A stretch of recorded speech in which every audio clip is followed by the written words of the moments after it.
그래서 반갑습니다. 감사합니다. 지도자 과정이시니까 보니까 여성 지도자 과정이에요.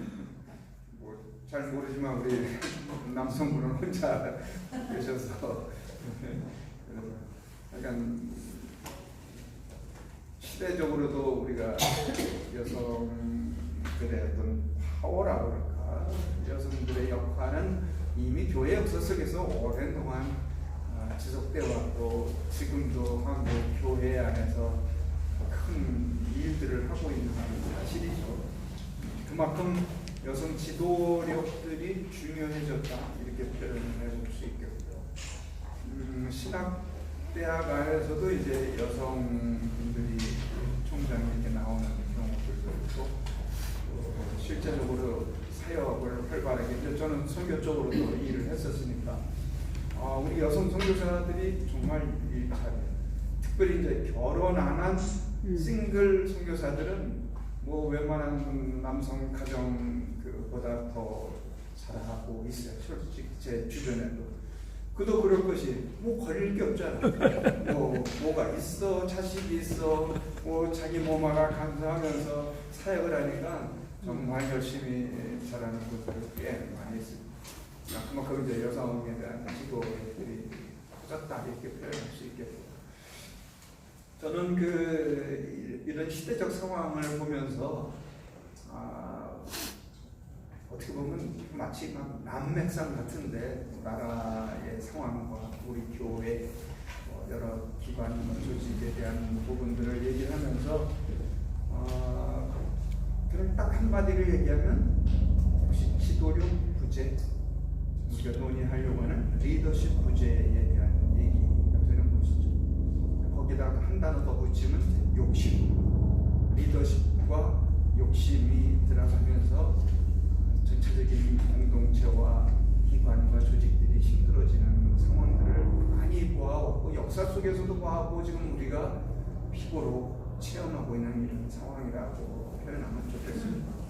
그래서 그만큼 리더십에 대한 얘기가 중요한 거고, 우리가 성경 안에서도 여러 다양한 구절들을 찾아가면서 연결을 시켜보겠지만, 그만큼 성경의 역사 속에서도 리더십의 중요성이 얼마나 필요한가라는 걸 많이 얘기하고 있어서 오늘 우리에게도 똑같은 이야기를 할 겁니다. 여러분들 패러다임이라는 용어를 많이 들어보셨잖아요. 패러다임.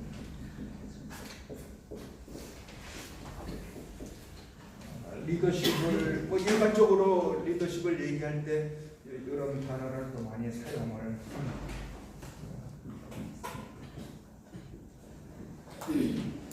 패러다임이라는 용어를 쓰고 여기다가 정한이라는 단어를 써요. 영어로는 shift라는 단어를 씁니다. 기존에 자신들이 가져왔고 있어왔던 그런 상황의 어떤 변화가 필요한데, 거기에는 이런 단어가 붙어. 이건 어느 기관을 막론하고죠. 특별히 이제 교회나 우리 신학교 같은 경우도 변화를 잘 수용하기 어려운 조직 중에 하나죠. 우리 학교도 지금 마찬가지고, 우리 학교 케이스 같은 경우는 내년부터는 학과로 지금 돼 있는데, 이걸 학부제로 지금 전환하는 일의 공론화 지금 되고 있는 상황이에요. 그래서 의견을 수렴하고 이렇게 지금 진행하는 과정인데 쉽지 않아요. 그러니까 기존의 패턴에서, 다른 말로 하면 패턴이에요. 기존에 가지고 왔던 패턴을 바꿔보려고 할 때에 있어서는 항상 쉽지 않은 진행 과정이 되게 마련인데, 여기에는 이제 리더와 리더십의 중요성, 특별히 리더가 우리 한국 사회도 마찬가지로 지금 변화라는 단어를 많이 쓰잖아요. 변화는 이렇게 표현해 볼 수 있어요. 변화는 생존을 위한 단어다. 안 하면 이제 죽는 거예요. 변화라고 하는 것은 우리가 선택의 여지가 없이 만약에 변화를 겪지 않으면 죽는 거예요. 근데 그건 역사 속에서 이미 보여주고 있거든요. 서구 역사 지금 마찬가지예요.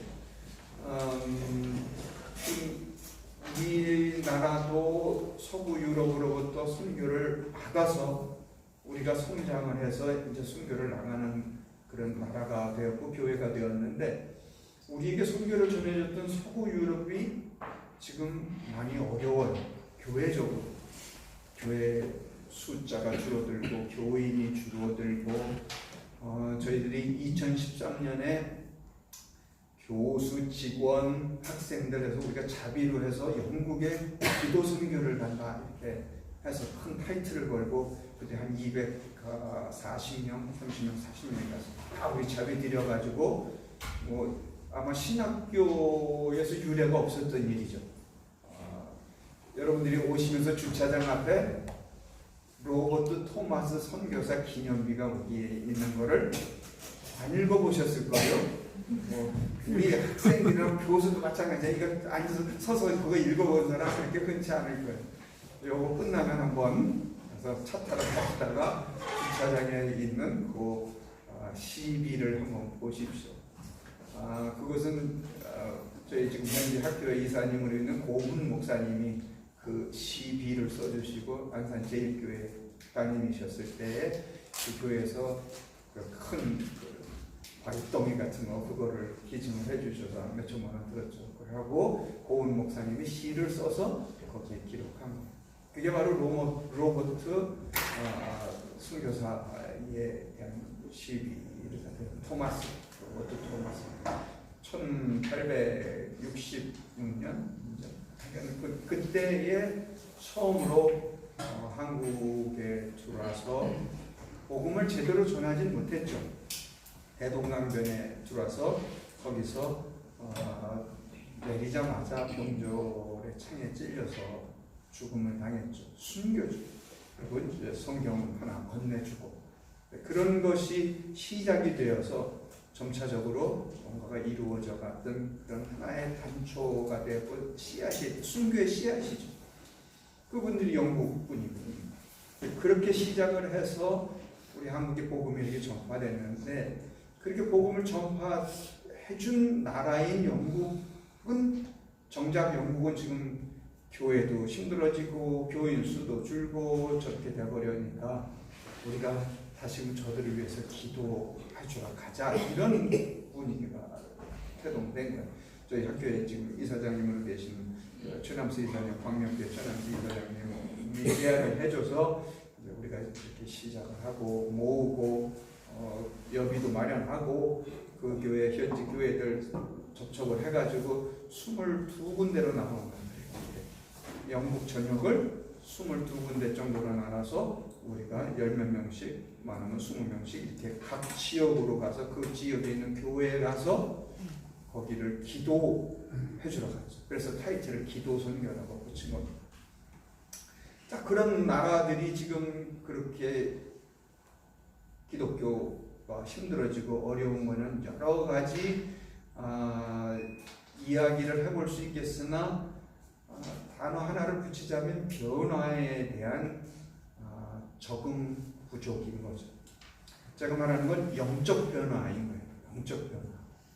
어떤 문화나 세태 또 아니면 경제적인 여러 다양한 이슈들이 있겠지만 우리가 이야기하고 싶은 거는 그런 어떤 영적인 변화에 교회가 제대로 대응하지 못했다. 그러니까 젊은이들이 떠나고, 지금 우리 남 얘기 아니잖아요. 이게 우리 한국 교회를 이렇게 바라보면 젊은이들이 떠나고 뭐 가나안 교회, 가나안 교인, 가나안 교인은 아시죠? 안나가 교인, 교회 안나가 교인이 있고 어느 칼럼에 보니까 그렇게 되더라고요. 1년 국민소득이 2만 불이 되면 사람들이 교회를 떠나기 시작하고 국민소득 3만 불이 되면 하나님을 떠나기 시작합니다. 우리 그 사이 지금 뭐 가나안 교인 이렇게 얘기하는 거 보면 그 사이에 지금 있는 것 같아요. 우리 지금 3만 불 뭐 겨우 넘었다고 얘기 통계는 그렇게 나오죠. 그래서 이런 부분들이 우리가 심각하게 받아줘야 될 부분이고 이미 서구 유럽이 그랬고요. 여러분들 혹시 영국에 가보면 런던에 있는 웨스트민스터 사원이 유명하죠.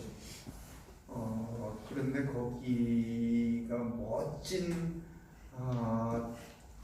대리석과 멋진 건물과 웅장한 건물로 자리 잡고 있죠. 관광객들 엄청들 많이 왔다 갔다 합니다. 문제는 그곳에서 말씀의 선포도 없고 강력한 기도의 소리가 없다는 겁니다. 그렇게 유명하고 멋진 웅장한 교회면 뭐하냐고. 그 안에서 말씀의 선포가 강력한 말씀의 선포가 없고 기도 소리가 없으니 이게 영적으로 피폐해버리고 말 수밖에 없는 거예요. 그런 시대적 변화와 영적인 변화에 교회가 어떻게 대처해 왔는가에 대한 부분을 질문을 던지는 거죠. 그래서 에밀 브루너라고 하는 신학자가 있어요. 에밀 브루너라고 하는 신학자가 이렇게 표현해요. 교회와 선교는 정비례 관계다. 같이 가는 거예요. 교회가 성장해야 선교가 성장하는 거고 선교가 성장한다는 건 교회가 성장하는 거예요. 그럼 역으로 바꿔버리면 선교가 시원찮아진다? 이건 교회가 시원찮아지고 있다는 증거예요. 교회가 시원찮아지니까 선교가 시원찮아지. 그래서 그분이 그렇게 지적을 하면서 초가 우리가 타오르는 초가 마치 초가 촛불이 타오르면서 존재하는 것처럼 교회는 선교라고 하는 촛불이 타오르면 존재한다. 그러니까 선교사나 선교학자가 얘기한 게 아니라 신학자가 에밀 브루너는 신학자예요. 그분이 그렇게 지적합니다. 그래서 여러분의 교회를 한번 되돌아보시고 지금 이런 급박하게 변해가는 이런 상황 속에서 여러분의 교회들이 얼마만큼 선교에 관심이 있고 기도하고 있고 실제 행동으로 보이고 있는가를 한번 점검해 볼 필요가 있어요. 그러니까 이런 시대적 변화에 어떻게 교회가 대처했는지에 따라서 1910년에 스코틀랜드, 영국이죠. 지금 뭐 영국 대륙이지만 위에 스코틀랜드라는 지역이 있는데 거기 에딘버러라고 있어요. 1910년이에요. 우리나라는 그때 이제 일본한테 먹히는 한일 합병이 되는 그런 해잖아요. 그때 에딘버러라는 곳에 큰 선교대가 있어요. 신학자, 목사, 선교사, 선교학자 이런 사람들이 모여서 큰 대회가 열렸어요. 에딘버러 선교대가. 그때 막 많은 사람들이 모여서 우리가 우리 시대에 온 세계를 향해서 복음을 전파하고 교회를 세우자 그런 열망들로 하나가 되었었어요. 2010년이니까 몇 주년이 되는 거예요? 2010년이면 100주년이 되잖아요. 그래서 우리가 한국에서 그 에딘버러의 그 교회와 교단에다가 제안을 했어요. 그때 2008년 정도. 그다음에 2010년이 되면 100주년이 에딘버러 그 큰 선교대회에 100주년이 되니 에딘버러에서 우리 100주년 선교대회를 개최를 합시다. 그런 제안을 했어요. 되돌아온 답이 뭐냐면 우리가 여력이 없습니다. 에딘버러의 이 지역에 교회들이 힘이 없고 여력이 없어서 그 역사적인 그 놀라운 그 100주년이 되는 에딘버러 선교 100주년이 되는 그것도 개최를 못하는 그런 상황이 벌어지고 그래서 결국 그냥 우리 한국에서 딱 했어요. 한국에서 1910년 에딘버러 100주년 2010년도에 했어요. 자, 그걸 보고 이게 현실이구나. 현실. 거기서 막 복음의 열정들이 있었고 선교사를 파송하고 교회를 세우고 하는 이런 막 열망들이 있었는데 그게 딱 100년이 지나고 나니까 저렇게 돼버려요. 그게 남 얘기 아니라는 얘기예요. 우리가 지금 남 얘기 아니라 우리 교회가 지금 한국의 교회들이 그래도 지금 세계 선교의 최선봉에는 한국 교회입니다. 한국 선교사의 숫자로 따지면 미국보다는 적어요. 그런데 이렇게 보세요. 땅덩어리하고 인구하고 소득의 비율하고 하면 한국 지금 우리가 1위예요. 제일 많이 지금 171개국 통계 나온 것만 해도 170여 개국에 뭐 2만 7천 명, 8천 명.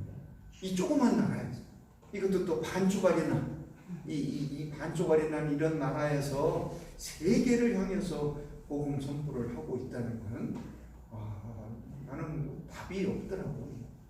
그냥 아이고 하나님의 은혜로라고밖에는 그냥 뭐 답이 없어요. 우리가 뭐 열심히 해서 뭐 우리가 뭐 경제적으로 같이 따라온 건 사실이에요. 근데 그 이면에 어떤 조건을 여러분이 무슨 조건을 어떻게 따지겠어요? 우리가 뭐 열심히 일해서 아니면 우리가 똑똑해서 그냥 한마디로 하나님이 쓰시겠다 하신 거고 하나님의 은혜를 부어주신 거고 하나님이 복을 내려주신 거고 그래서 너를 통해서 이 반쪽알이 이 남한 너희들을 통해서 세계를 향해 복의 축복의 통로가 되겠다. 그러면 내 얘기인가요? 창세기 12장 얘기죠. 그런 아브라함을 불러서 더 근원적으로 얘기를 하면 이스라엘 선택 신명기서를 보면은 신명기 7장을 보면 똑같은 얘기지. 이스라엘을 선택했는데 그 선택에는 아무런 조건이 없어요. 그러면서 이렇게 변론을 해서 하나님이 야 내가 이게 좀 의역을 하자면 이런 거예요. 내가 똑똑한 사람들을 들고 강성한 나라를 들어서 내 역사를 펼 것 같으면 왜 내가 이스라엘 너를 선택했겠니? 우리 사람으로 말하는 그런 말투의 내용들이 신명기 7장에 쭉 나오는 거예요. 너는 작은 나라 중에 작단다 이렇게 표현하시고 우리 식으로 표현하면 너 별 볼 일 없어. 별 볼 일 없는데 그냥 하나님의 내가 그걸 선택한 거야. 이렇게 선택해서 내가 먼저 너에게 복을 주고 자, 그 복의 통로가 돼서 채널이 되어서 너를 통해서 다른 모든 민족이 이렇게 표현했잖아요. 모든 민족이 복을 얻게 될 것이다. 할렐루야. 아멘. 그렇게 이제 하나님이 선택해서 이스라엘 나라를 선택해서 하나님의 역사를 펼치신 것처럼 우리가 뭐가 잘난 게 있고 뭐가 뭐 다른 나라보다 가진 게 더 많아서 그랬을까요? 그냥 하나님이 선택해서 우리를 통해서 보여주실 하나님의 역사가 있기 때문에 우리에게 보여주신 거다. 저는 그렇게 믿고 있습니다. 이게 하나님의 은혜가 아니고 뭐겠느냐? 뭐 다른 단어를 붙일 수가 없더라니까. 그래 맞아. 하나님의 은혜로 이 반쪽알이 되는 조그만 나라를 불러주셔서 선택하셔서 복을 주시고 이 나라를 통해서 온 세계를 좀 170개국이라면 진짜 온 세계에 나가 있는 거예요.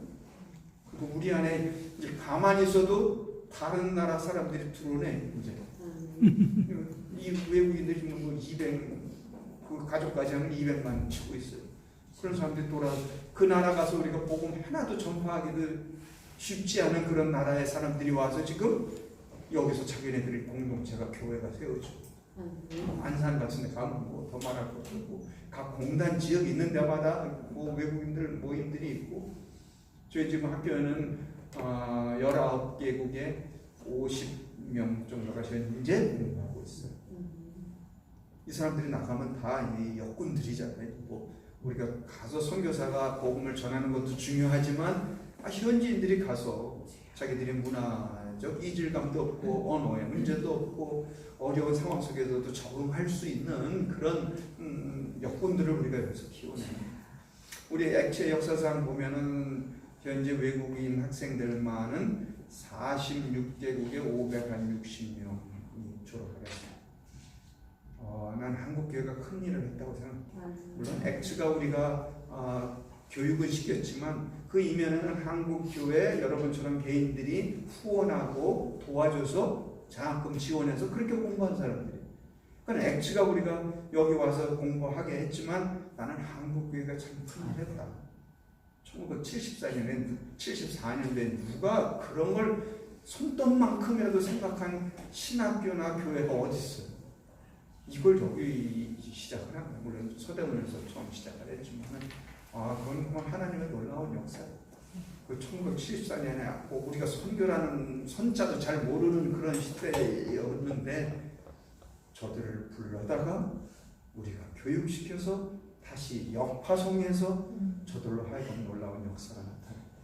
지금 대표적인 게 그 네팔의 그 카트만두에 있는 망갈만이라는 목사님이 있는데, 우리 한국으로 비유하자면 거기 순복음교회, 여의도 순복음교회 같은 그런 격인, 그 나라에서 제일 큰 교회며, 그 교회를 통해서 지교회와 개척교회가 몇 수십 개가 세워지는 그런 역사들이 나타납니다.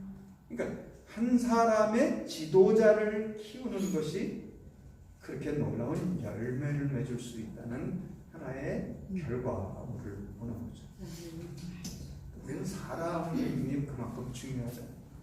지도자, 지도력, 리더, 그리고 리더십을 얘기하는 건데, 거기에는 우리의 시대적 흐름에 따르는 변화를 볼 줄 아는.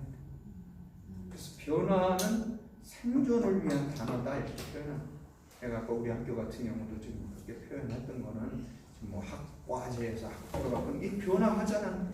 가만히 있으면 죽는다. 지금 학생들 숫자들이 줄어가, 애들을 안 낳았으니까 이건 학령 인구가 계속 줄어들고 있고, 그럼 뭐 우리 대학만이 아니에요. 전국 대학이 지금 다 그런 상황들이고, 미국의 신학교는 이미 벌써 그 위험 수위에 도달했어요. 그래서 거기 똑같이 있었던 건물 팔고 다른 쪽으로 나가고, 어디 문 닫는 데도 있어요. 아니면 합병하는 데도 있고, 이미 이걸 겪고 있어요. 저 서구 유럽. 뭐 그런 것들이 우리라고 해서 다른 얘기가 아니라 우리 안에서도 지금 그런 부분들이 있기 때문에 변화를 가져오자.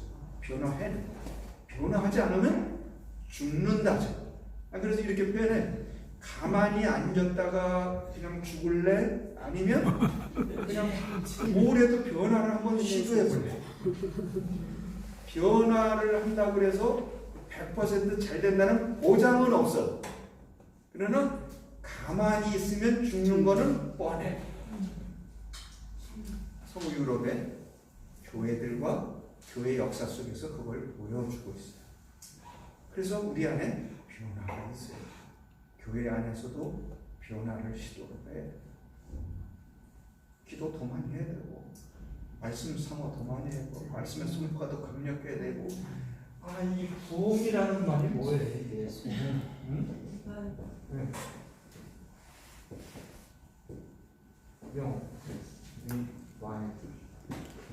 다시 붙자잖아요.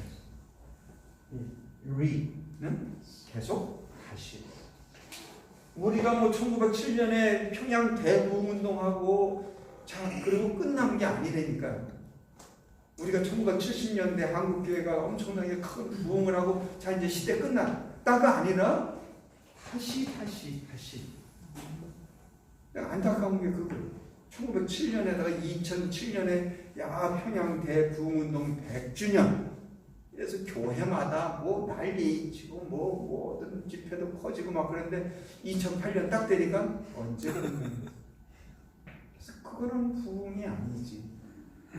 1517년 종교개혁이 일어났어요.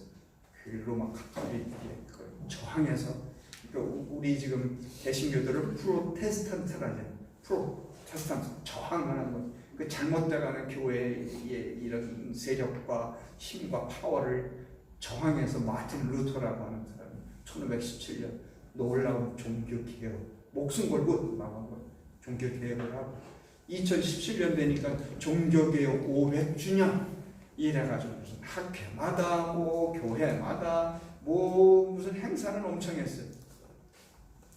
2018년 되니까 또 뭐 개혁이라는 말 하나도 나오지도 않고 쓰지도 않는 거. 그래서 그건 아니에요. 소원은 지금도 계속해서 교회 안에서 일어나야 되고 내 심령 안에서 일어나고 계속 지속돼야 돼. 부흥은 그래야 우리가 살아난다니까. 아멘. 이대로 가면 죽어요.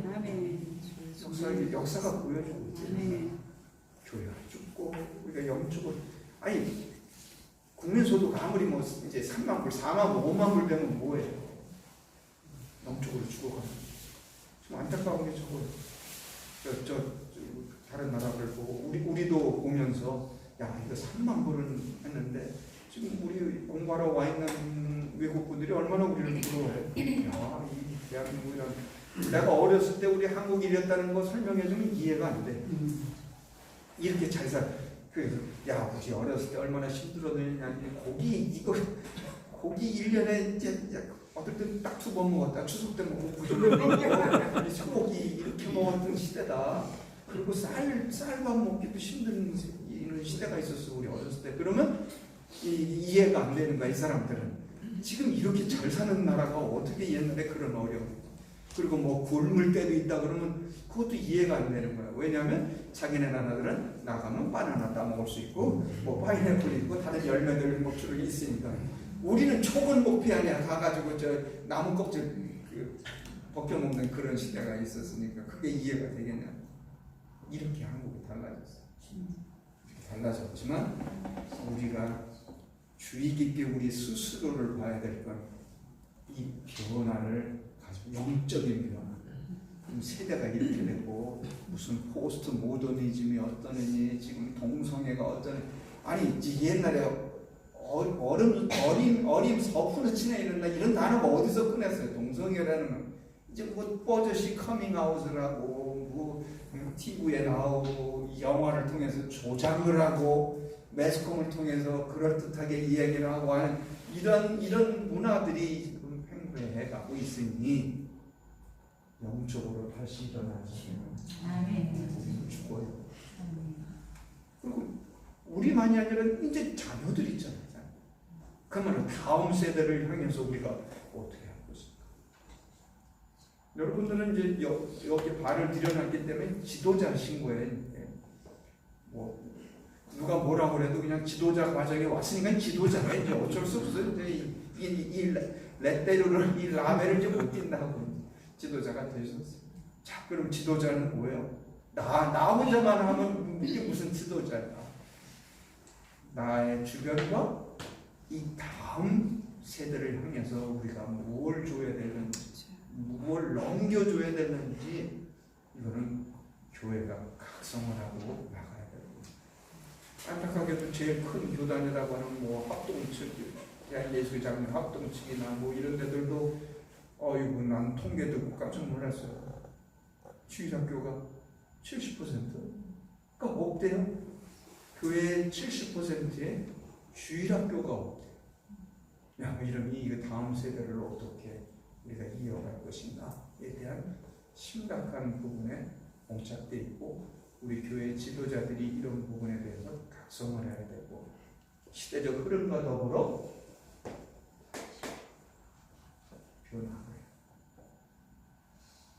예수님은 큰 변화를 주셨죠. 그 당시 때 예수님 오셔서.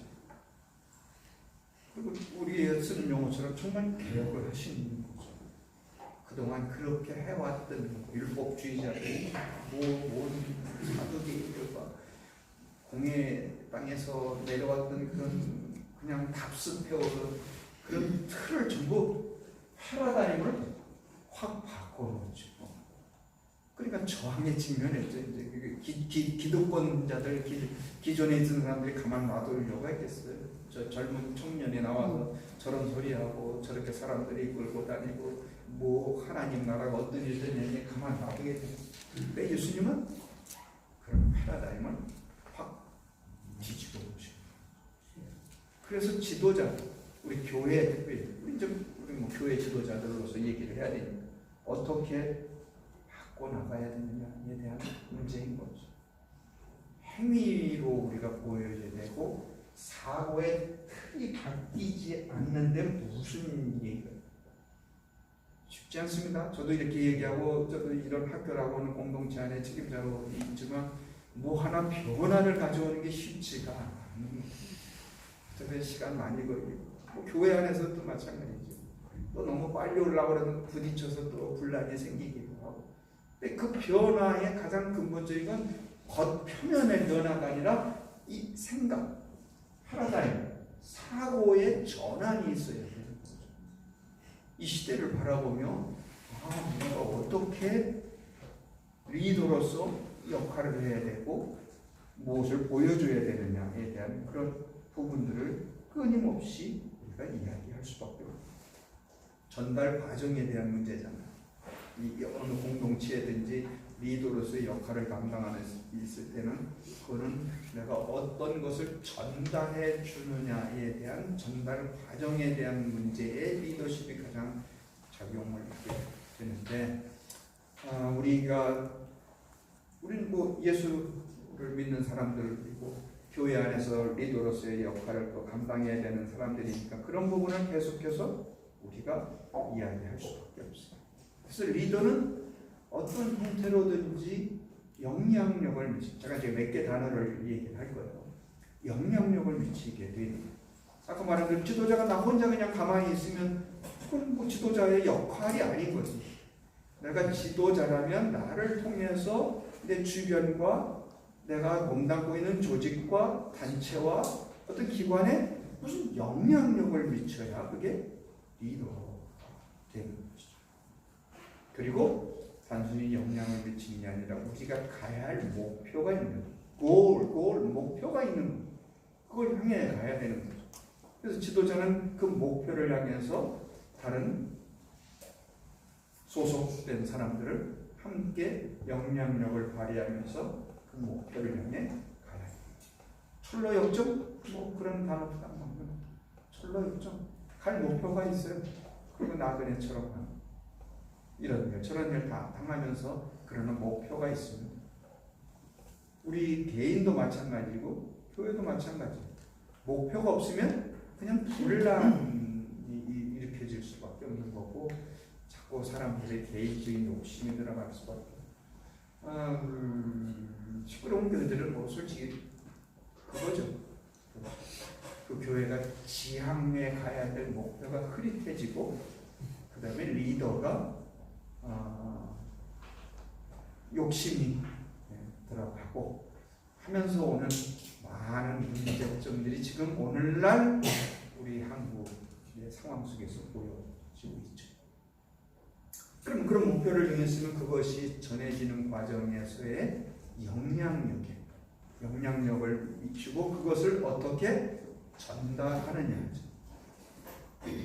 요즘 같은 뭐 사람을 통해서 매스미디어를 통해서 SNS를 통해서 카톡을 통해서 뭐 여러 다양한 방식을 활용해서 커뮤니케이션을 하는 거죠. 우리 교회에서 신방한다는 건 사실 그런 뜻이죠. 커뮤니케이션. 우리 성도들하고 나서 신방을 통해서 커뮤니케이션 하고 싶은 거야. 가서 그분의 상황도 이해하고 알고 같이 기도하고 하는 그런 상황입니다.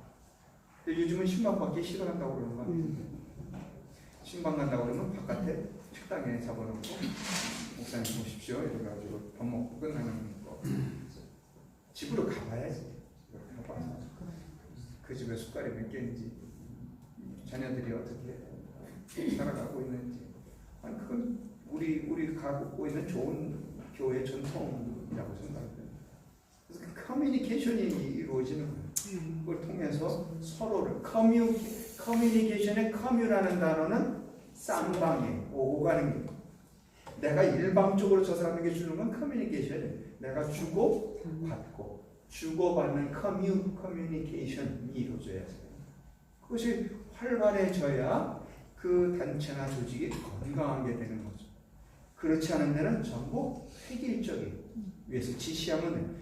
2단 보세요. 2단들이 왜 그리고 거기에 커뮤니케이션이 있어요. 다 교주처럼 자리 잡고 거기서 내려오는 걸 하달받아서 밑으로 전달하는 이런 거죠. 그걸 우리가 강력한 위계 질서 속에 있는데 교회는 성경을 보십시오. 교회가 어디 그렇게 돼 있는 그렇게 아니에요. 그 지도자의 역할은 독재가 아니라 커뮤니케이션의 역할을 원활하게 해주는 그게 기능이 지도자예요. 그리고 상황을 보게 됩니다. 제가 지금 첫 번째 쓴 영향력, 목표, 커뮤니케이션, 상황.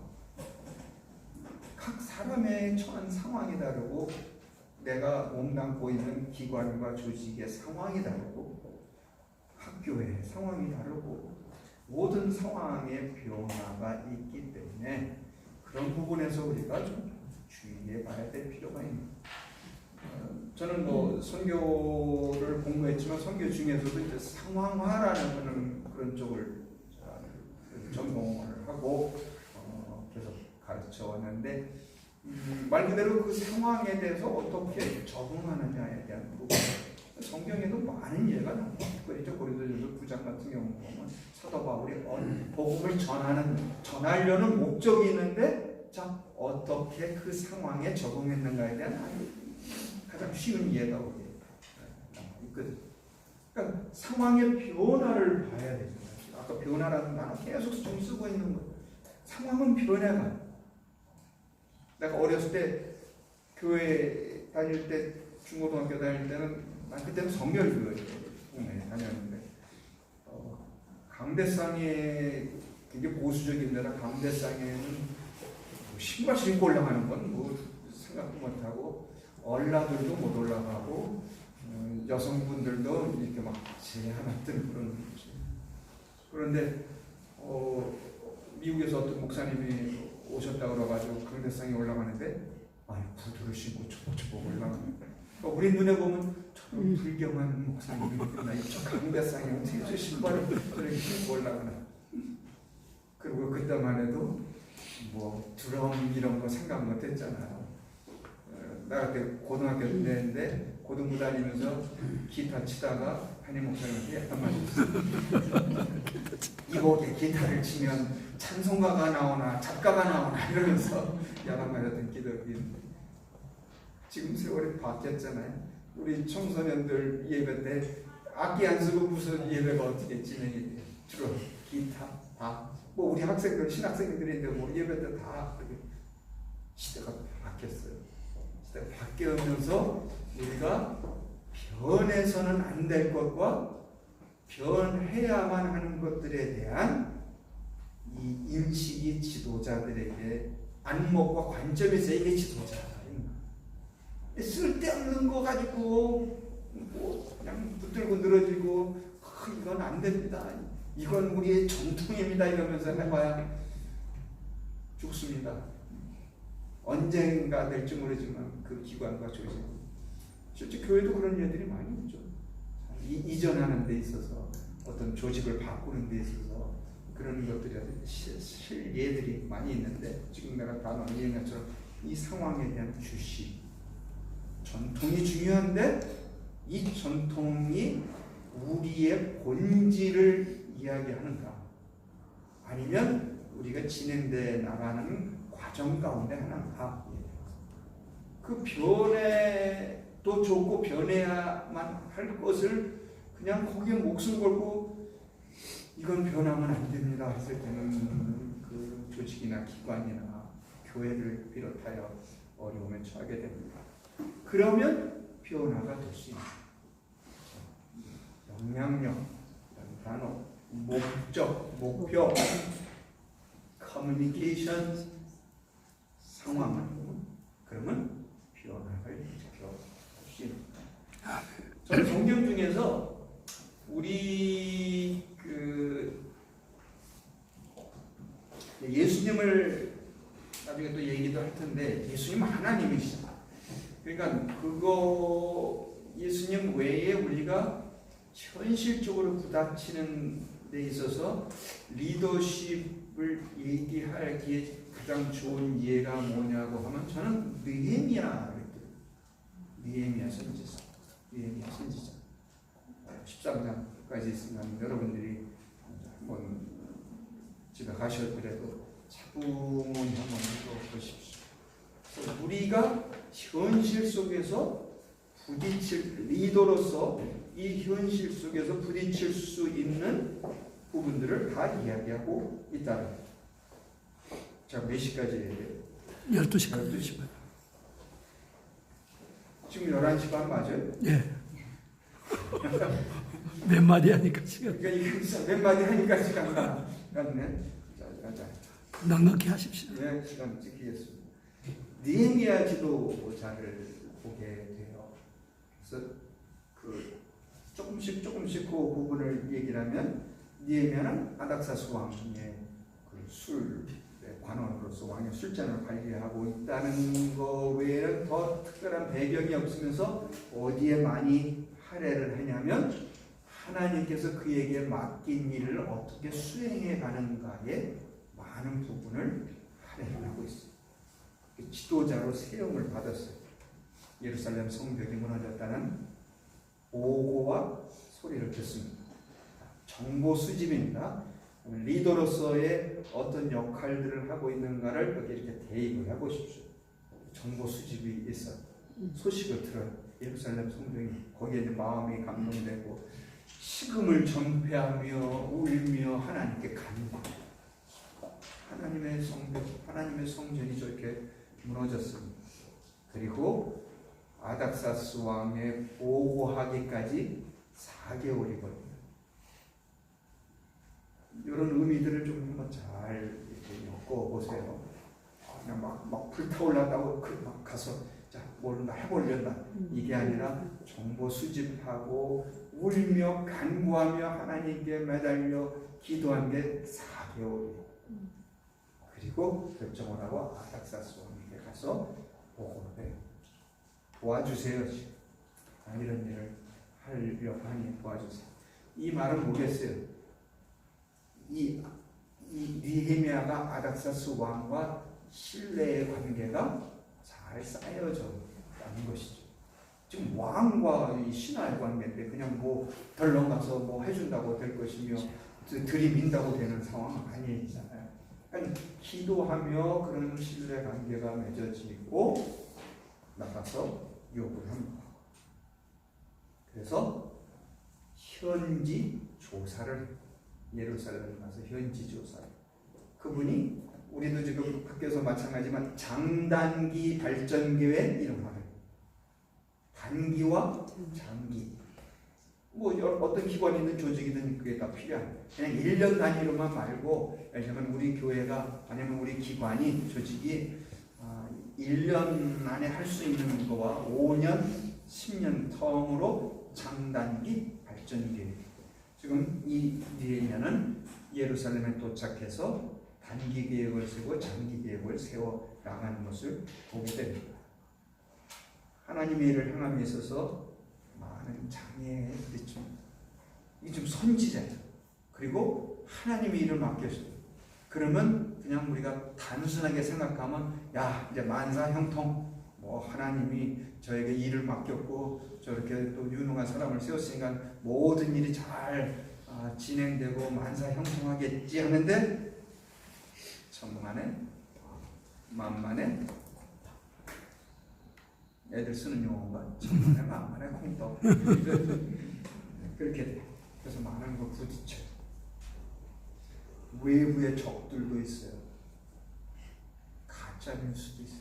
지금 우리가 당하고 눈에 볼 수 있는 사건들이 이 느헤미야서에 쫙 다 나열될 때입니다.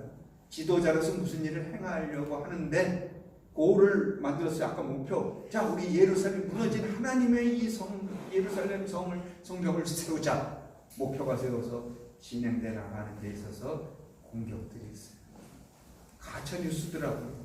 시기, 질투, 가짜 뉴스, 모함, 이런 게 다 내부의 적들, 외부의 적도 있는 내부의 적도 있고, 그래서 결국은 불안을 일으키는. 제가 뭘 한대? 뭐 이러는 거죠. 저 인간이 뭘 저런 걸 할 수 있대? 저 해봐야 아마 조금 하다가 말걸? 뭐 이런 이 내부의 동료들이 있어요. 그리고 여러 가지 상황들에 접하면서 이 플랜, 계획을 좀 수정하게 돼요. 그러니까 어떻게 이 느헤미야서를 통해서 우리가 하나님의 말씀이니까 자 이걸 통해서 상징적으로 우리에게 지도자가 어떤 역할과 어떤 기능을 수행해야 될지를 보여줬다고 생각을 하니까 역할 연결을 해버려요.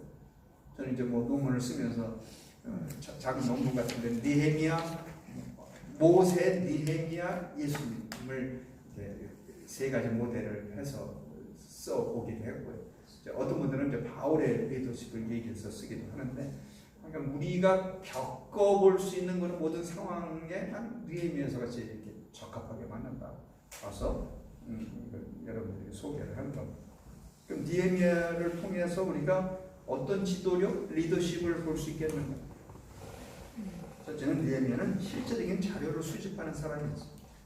그냥 꿈꾸는 몽상가가 아니라 꿈은 실현이 돼야 되니까 그 일을 위해서 정보 수집, 아까 말한 대로 그런 수집을 하고 자료를 수집해서 구체적인 자료를 필요로 했어요. 우리 연구하는 사람들이 단어 중에 리서치라는 말이 있어요. 리서치한다, 연구한다, 딱 그런 거죠. 그래서 현장을 가보고 자료를 수집하고 하는 거. 그리고 감정적인 반응도 보일 줄 아는 사람이었어요. 냉랭하고 냉정한 사람이 아니라 자기의 슬픔이 있으면 하나님께 토로했어요. 자신의 감정을 솔직하게 했고 어려움을 하나님 앞에 기도로 풀어놓은 사람. 시편을 보면 그렇잖아요. 아이고 어쨌든 막 위로받는다니까 아이고 다윗도 저렇게 막 욕했구나. 저 인간을 어떻게 그냥 박살을 내주십시오. 지금 이런 막 울분이 나고 토로가 나오니까 그 인간한테는 못하지만 하나님 앞에 기도로는 또 그렇게 풀었더라고. 저 악한 저것들을 그냥 놔두시겠어요? 막 이런 식으로 표현하고 또 그러다가는 그저 하나님밖에 없습니다. 하나님의 은혜를 베풀어 주시고 하나님의 동행해 주시고 도와주세요 하는 것처럼 사람이 감정적인데. 그래서 나는 우리 학생들에게도 그러고 개인 경험 기도에 무슨 패턴이 있냐. 야 내가 어떤 감정 때문에 그냥 막 통성기도하고 막 울부짖고 싶고 어떤 때 따라서는 조용히 묵상하며 하나님과 대화하고 그런 것이지 뭐 기도에 무슨 패턴이 있냐. 뭐 조용히만 기도해야 된다. 아니면 뭐 항상 뭐 주여 3천만 외우고 뭐 통성해야 되는 그런 공식은 없잖아.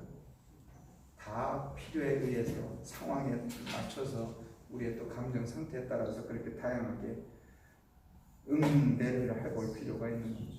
그래서 그분은 기도의 사람이었어요. 느헤미야서 1장 보면 대부분이 기도로 되어 있어요. 기도해서 하나님께 아뢰고 문제점을 토로하고 하나님의 약속을 다시금 상기하고 그래서 하나님께 향한 믿음의 사람. 4장 20절 보니까 우리 하나님이 우리를 위하여 싸우시리라. 아멘. 싸움을 하는데 주어가 하나님. 내가 지금 나가서 막 싸움을 하는데 내가 싸운 게 아니라 주어는 하나님. 이 믿음이 필요한 거죠. 그러니까 그 하나님께 향한 믿음이 있으니까 야 우리가 지금 나가서 이렇게는 행동을 하지만 이면은 하나님이 하시는 거야. 그런 담대함이 있으니까 나가. 그래서 우리가 이 리더십을 연결을 하면서 사고, 생각, 사고와 행위에 있어서 균형을 잡았다. 막 의사의사 막 그냥 행동만 앞세워가지고 들이미는 것도 아니고 그냥 앉아서 생각만 하고 뭐 계획만 짜고 있는 게 아니라 그것이 균형을 이루어서 나가고 있다는 것을 보여요.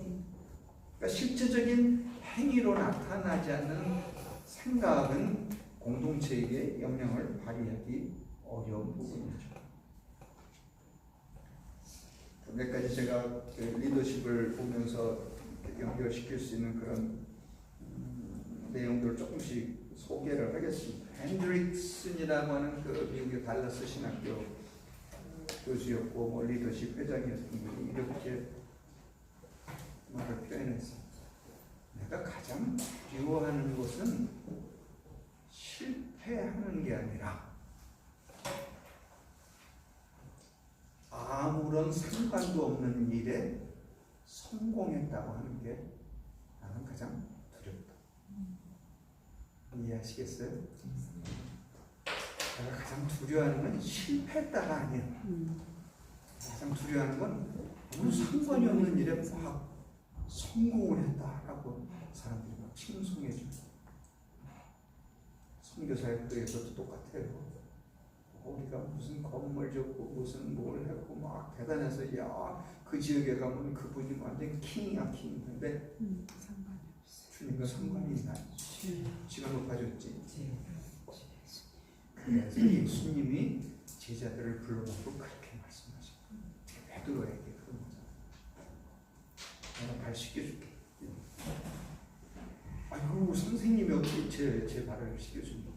그랬더니 예수님이 뭐라고 답하세요? 상관이 없어요. 상관없다는 거야. 상관없. 아멘. 우리 지금 교회 크리스찬 리더들이 주. 주님과 아무런 상관없는 일을 주. 해놓고 난 뭐 내가 지도자다 내가 이런 일을 했다 엄청나게 했다는 건 지금 핸드릭슨이 얘기하는 이만하고 똑같은 거예요. 아멘. 사람들이 막 높이고 막 야 대단한 사람이라고 그러면 뭐하냐고. 정작 주님이 인정하지 않고 아멘. 주님 앞에 가서 내놓겠다면 아멘. 그냥 자기 야망을 성취한 거고 아멘. 자기 이름 높이인 거고 자기 영광을 받은 거죠. 아멘. 주님이 받은 영광을 자기 가르친 거죠. 아멘. 그러니까 이 말씀들이 우리의 뇌 속에 늘 살아있어요. 아멘. 야, 지금 이렇게 하는 게 주님과 상관이야. 아멘. 주님. 아니 주님이 그렇게 얘기한 건 얼마나 무서운데 내가 이렇게 하지 않으면 또 하고 나는 이제 상관이 없어. 아무리 뭐 제자라고 그러고 주님을 따라다니는 사람하고 라고 얘기해본들 뭐해. 나는 또 상관없네. 이러면 그냥 허공을 외치는 것밖에 되지 않기 때문에 이런 부분이 우리가 성경의 말씀들과 연결시켜가면서 해볼 필요가 있다. 제가 유학하는 중에 가장 강력하게 저에게 그 도전적으로 그리고 큰 깨달음을 준 리더십에 관련된 비유가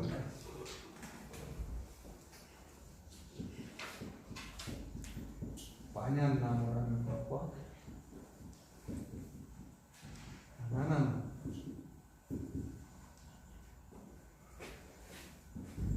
반얀 뭐 이런 단어.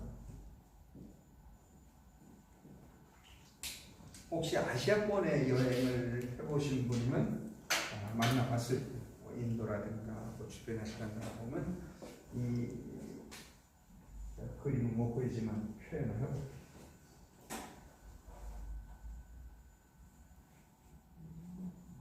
이런 나무 거목 그래서 이 나무가 있는 곳에 사람들이 많이 이렇게 모여 있어요. 담소도 하고 그늘 낀 데서 앉아서도 있고 그런데 문제는 이 주변에 다른 나무가 살지 못해. 이게 워낙 거목이 돼가지고 다 밑에 양분도 빨아들이고 다 자기가 자리 잡고 있어서 주변에 작은 나무들이 살지 못해.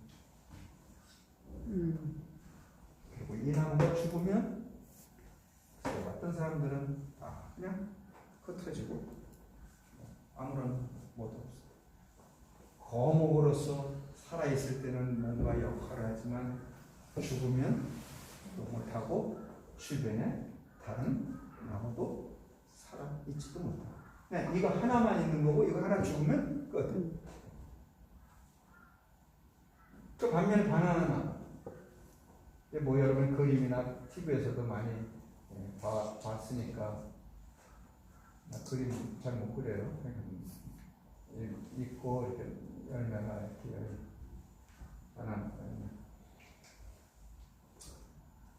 바나나나무의 특성은 이 바나나가 자라서 열매가 맺기 전에 이미 그 옆에 새 순이 올라옵니다.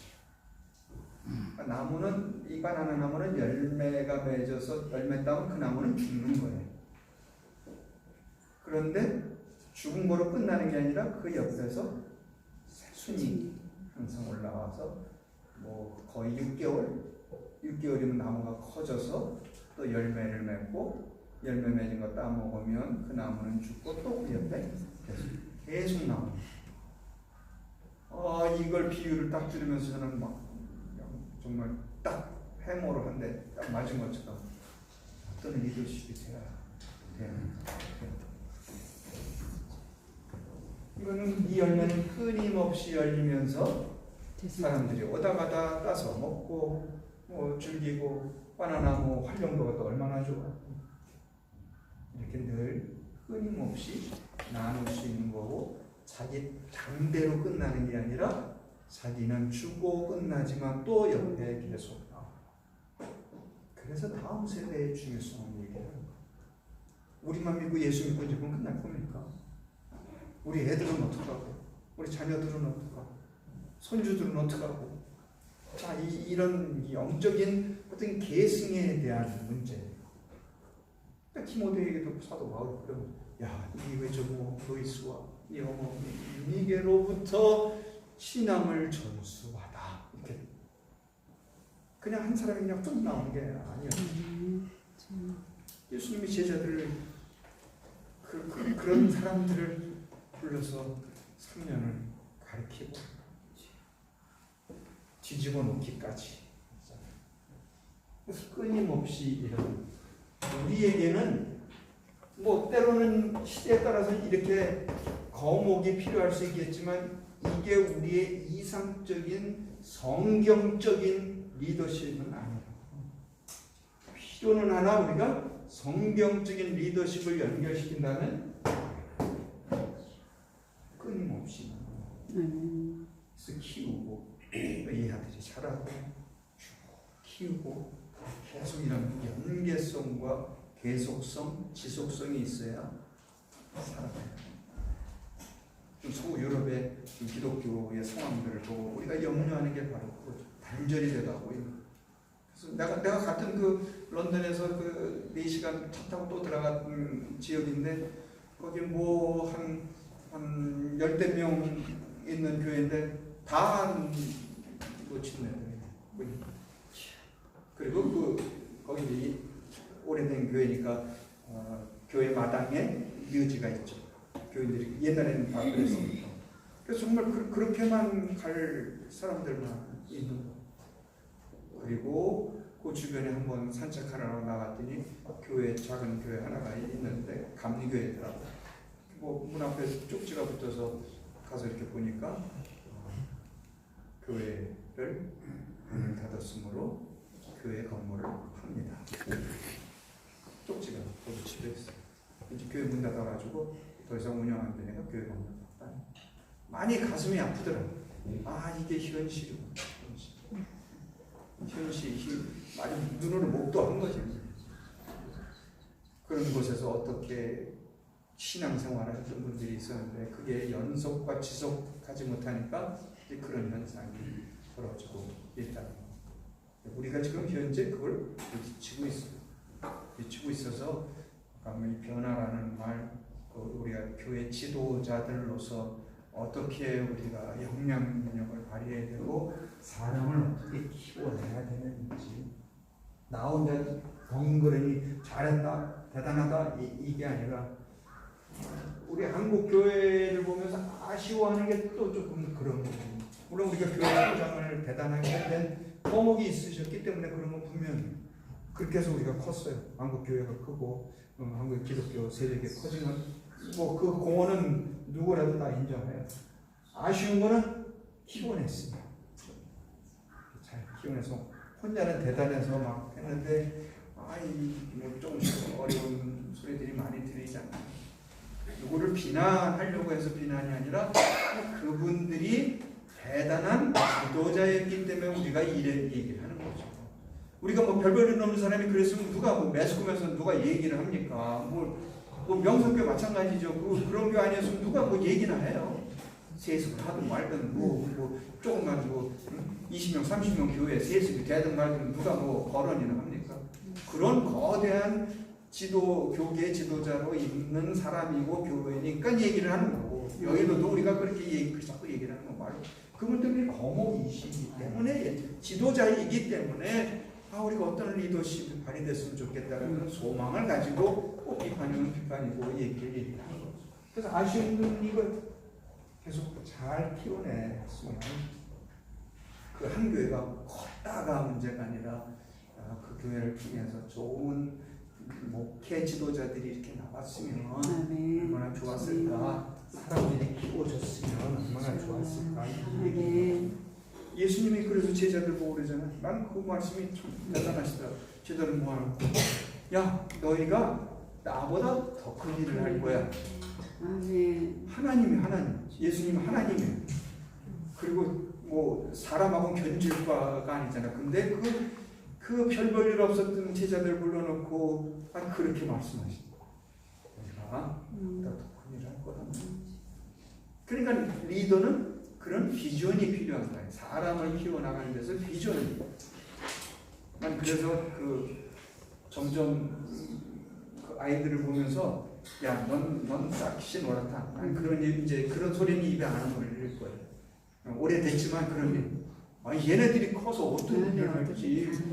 이게 지금 말썽꾸러기지, 이게 지질이 못난 것처럼 보이지만 이 애들이 어떻게 커서 무슨 일을 할지 어떻게 해야 돼. 그러니까 그런 저주 같은 이야기는 해서는 안 된다고. 특히 우리 하나님의 사람들에게.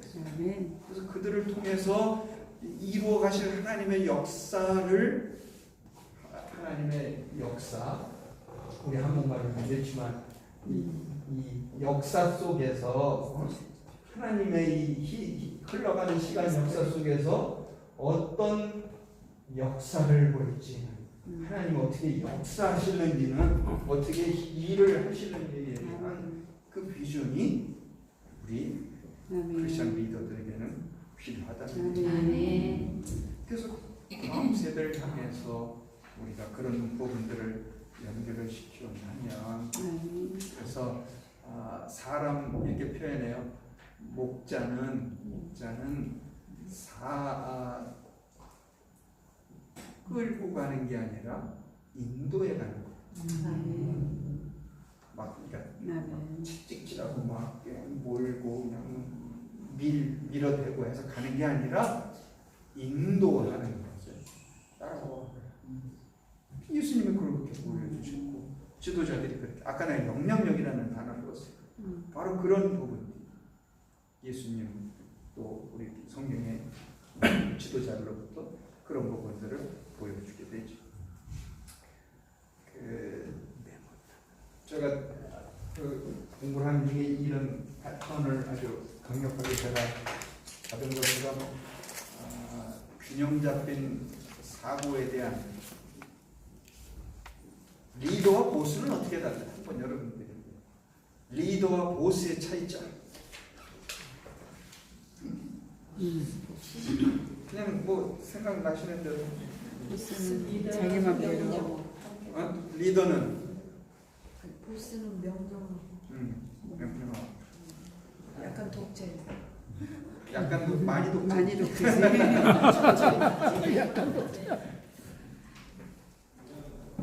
그래서 단순하게 이렇게 표현해요. 보스는 명령. 항상 명령조에 이거 해, 저거 해. 명령조의 얘기로 사람들을 끌고 가려고 하고, 리더는 같이 합시다. 같이 합시다. 우리 같이 합시다. 거기에는 아까 말하는 대로 비전이 공유돼야 되는 거예요. 비전이 공유돼야 같이 합시다. 이 일의 목표가 설정이 되고, 그래서 우리가 살아가는 데 있어서 상승 효과라는 이런 단어들은 들어봤습니다. 시너지 이펙트, 시너지, 상승. 사람이 인지하고 똑같은 거죠. 하나는 하나지만 이게 기대지는 큰 힘을 발휘하는 거죠. 그래서 상승 효과는 산수로 말하면 1 더하기 1은 2지만 상승 효과는 1 더하기 1이 3, 4, 5 이렇게 붙여져요. 그래서 우리가 중요해요. 그래서 공동체가 중요해요. 혼자 일하면 혼자 하는 거예요. 같이 일하면 그 역사가 일어날 거에는 엄청난 팀 사역 마찬가지잖아요. 성경에서도 팀 사역했잖아요. 사도들이 팀 사역하고 같이 살아가는 거고, 교회의 중요성이 그런 공동체성이 있는 거고, 공동체성을 통해서 그런 상승 효과를. 예배 요즘 세상 같은 혼자서 드릴 수 있어요. 인터넷 얼마든지 하고, 뭐 기독교 채널 틀으면 설교가 난무하고, 뭐 예배 시간 다 뭐 해주고, 그냥 집에 앉아서 편하게 할 수 있어요. 이렇게 표현. 문제는 그렇게 하는 당신은 영적으로 피폐가, 예배는 드릴 수 있지만 영적으로는 피폐하게 됩니다. 왜냐하면 우리는 또 교회는 교회라고는 단어 자체 안에는 공동체성이 있기 때문에 아멘. 그 공동체라는 말은 혼자 뛰는 게 아니라 같이 뛰므로 인해서 더 시너지 효과가 나타난다. 그 교회를 무너뜨리지 않는 한은 교회의 본질 안에는 그런 공동체성이 있다는 거예요. 그래서 그 안에서 서로 어려운 일 있죠. 뭐 교회 그렇잖아요. 뭐 싸움도 있고 뭐 이런저런 부딪히는 일 많이 있죠. 그럼에도 불구하고 왜 교회가 중요하냐, 왜 공동체가 중요하냐, 그런 과정을 통해서 서로를 배워가기도 하고 그런 과정을 통해서 더 나은 방향을 찾아갈 수 있는 또 체력을 키워가고 또 같이 함으로 인해서 오는 좋은 그 상승 효과를 얻을 수 있기 때문에 그런 교회 공동체성의 중요성을 자꾸 얘기하는 겁니다. 거기는 밸런스가 필요합니다. 제가 이런 구도와 이거와 제가 하나 더 소개하려는 5분 동안 소개하려고 하는 이거가 저에게 아주 사물을 바라보고 뭐 리더십이라는 리더십을 얘기하는 데 있어서 중요한 그 테드 워드라고 하는 분인데 그 책 이름은 최선의 가치는 가정에서 시작하는, 그분이 이제 교육학자인데 Values begin at home. 가치는 begin 시작한다. at home 가정에서 시작한다. Values begin at home. 그러면서 이 다섯 손가락의 비유를 하는 거예요. 사람이 우리가 살아가는데 균형을 잡아야 되는데 밸런스를 갖는데 육체적으로 건실해야 되고 강해야 되고 또 감정적으로 이렇게 안정적으로 가져야 되고 또 그러니까 사회적으로 도덕적으로 정신적으로 딱 사람들이 건강해. 지금 시대를 보십시오. 왜 이런 사람들에게 문제성이 있는가? 이런 밸런스가 깨지니까 그런 거예요. 육체적으로, 정신적으로, 감정적으로, 사회적으로, 도덕적으로 이런 것들 밸런스를 가져야 우리가 필요한데 문제는 이 밸런스를 갖게 하는 근원이 어디서 나오겠느냐. 그래서 이제 이 손바닥을 얘기하는 거예요. 이 영성이다, 영성. 영적 능력, 영적 힘. 여기서부터 피가 공급이 돼야 이 실핏줄이 끝에까지 가서 이게 건강해지지. 여기서 단절이 되면 언젠가는 썩어버리잖아요. 그리고 어디 한 군데가 피 공급이 제대로 안 되면 그 기능이 제대로 발휘 못해서 다른 데도 영향을 미치게 돼요. 그래서 이 다섯 손가락으로 딱 표현해가지고 이 균형 잡힌 그야말로 이제 우리 이 교회 리더들이 그게 필요한 거예요. 뭐 말씀을 잘 쪼개기만 해가지고 안 돼. 뭘 쪼개기 하면 뭐 그런 거 필요한데 그것만이 아니고 정신적으로, 감정적으로, 사회적으로, 인간관계. 그래서 여기 이 영적 능력을 통해서 이게 공급이 돼야 되는데 여기 중심에는 하나님의 말씀이 있다. 하나님의 말씀을 통해서 뭐 내 얘기인가요? 이건 뭐 디모데후서 3장 16절, 14절에서 16절까지죠. 너희를 하나님의 말씀은 하나님의 말씀은 이게 능력이 있고 골수를 쪼개기까지 하고 너를 온전케 하고 교훈과 가르침과 다 들어있네. 그래서 그 영적 능력을 통해서 이게 올바로 공급이 받아야 균형 잡히고 리더인 내가 건강해야 공동체에 건강함을 주죠. 내가 시들거리고 내가 힘이 없고 시원찮은데 무슨 내가 팔로워들에게 어떻게 뭘 줍니까? 그래서 우리 리더에게 갖춰진 모습들을 이게 지금 한 학기 강의를 하는 걸 우리는 독특하신 분들 수가 있어서 우리를 통해서 영광 받으실 하나님에 대한 비전과 기대와